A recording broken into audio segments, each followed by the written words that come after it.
Nina était une jeune fille muette, à peine âgée de 10 ans. Elle était sur son lit, blottie dans ses couvertures. Elle était tremblante, serrant fort dans ses petits bras sa peluche favorite. Elle ne trouvait pas le sommeil. La nuit avait pourtant l'air calme, mais quelque chose l'effrayait. Quelque chose bien pire que tout, qui semblait être présent à ses côtés, caché dans les recoins les plus sombres, à l'observer. Nina ne pouvait pas appeler sa mère à l'aide vu qu'elle était muette, mais elle était assez courageuse cependant pour élancer son bras sur la table de chevet posée à côté de son lit et allumer sa veilleuse. Quelque chose retenait son bras.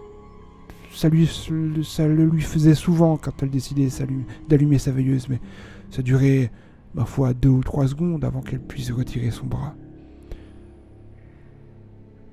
Une fois sa chambre allumée par la veilleuse, plusieurs étoiles se formaient sur les murs et éclairèrent doucement sa chambre. Elle avait peur de vérifier ce qui pouvait se trouver autour d'elle, donc elle se blottit de plus belle sous sa couverture, avec seulement une simple ouverture où elle pouvait mettre ses yeux.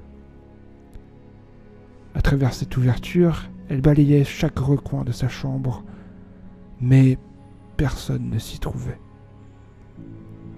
Pourtant, elle sentait toujours cette présence à ses côtés, une présence qui l'effrayait à chaque seconde, un peu plus, une présence qui la paralysait peu à peu sous sa couverture. Elle regardait son réveil. Il affichait 1h30. Voilà désormais 2h30 qu'elle ressentait cette sensation. La sensation qu'elle se faisait observer. Sa veilleuse se mit soudain à grésiller, avec ce qui s'ensuit à un petit rire qu'elle avait sûrement dû imaginer à cause de sa fatigue. À ce moment, elle aurait aimé hurler, appeler ses parents, mais elle criait dans le vide. Aucun son ne sortait de sa bouche. Le noir était la chose qui l'effrayait le plus, généralement, mais la présence qu'elle ressentait la terrifiait bien encore plus. Elle était persuadée que c'était cette présence qu'elle avait enfermée dans le noir. 30 minutes s'écoulaient où Nina continuait à crier dans le vide. Elle entendit des bruits se rapprochant de son lit, puis une main la tira doucement. Nina se mit à pleurer. Mais cette présence n'était autre que son père. Son visage fut soudainement éclairci par un sourire, et elle sauta donc dans les bras de son papa, rempli de joie, laissant tomber sa peluche sur le plancher. Elle était tellement heureuse que son père vienne à son secours, qu'elle lui demanda en signe de venir dormir avec elle. Le papa accepta avec un sourire étrange. Il la prit dans ses bras jusqu'à la porte.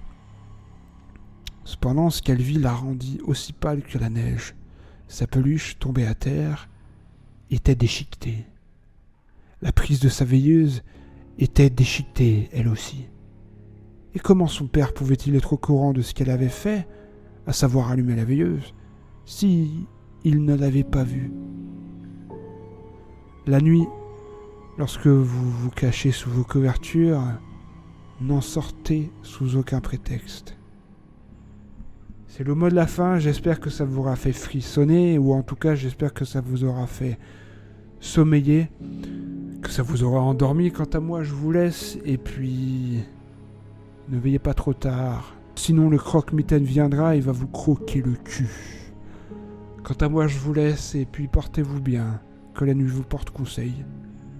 À plus.